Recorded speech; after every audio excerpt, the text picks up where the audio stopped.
ब्रेकनंतर आपलं स्वागत। एक सविस्तर बातमी पाहूयात।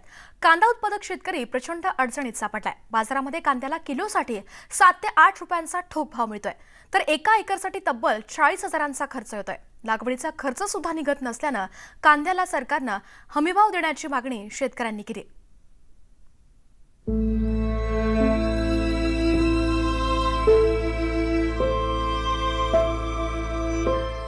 कष्टानं पिकवलेल्या कांद्यानं शेतकऱ्याच्याच डोळ्यात पाणी आणलंय। महागाईचा आगडोंब उसळलेला असताना शेतकऱ्याचा कांदा मात्र मातीमोल भावानं विकला जातोय। कांद्याच्या भावात प्रचंड घसरण झाल्यानं शेतकरी आर्थिक दृष्ट्या अडचणीत सापडलाय। कांद्यावर केलेला खर्चही निघत नसल्यानं शेतकरी पुन्हा कर्जाच्या दुष्टचक्रात अडकण्याची भीती निर्माण झाली आहे। धाराशिव जिल्ह्यात कृषी विभागाच्या आकडेवारीनुसार 23,000 हेक्टरवर कांद्याची लागवड करण्यात आली आहे। त्यातल्या 12,000 हेक्टरवरील कांदा बाजारात आलाय। मात्र आता भावच नसल्यानं करायचं काय असा प्रश्न शेतकऱ्यासमोर निर्माण झालाय। एक एकर 50,000।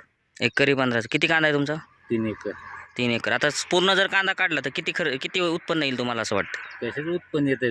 कारणीचं भरणीचं येत नाही। पहिला कांदा आता हाच घरी शिल्लक आहे, ह्याला जनावर पण खात नाहीत म्हणून काढून टाकत आहेत आम्ही।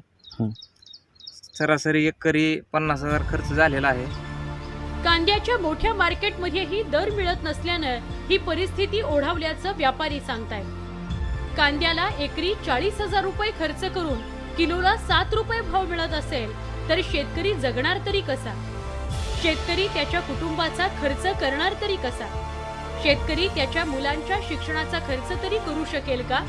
असे अनेक प्रश्न निर्माण झाले। त्याची उत्तरं आणि मालाला भाव मिळाल्याशिवाय शेतकरी सुखी होऊ शकणार नाही हे तितकंच खरं। धाराशिवहून बालाजी निरफळसह ब्युरो रिपोर्ट, न्यूज 18 लोकमत।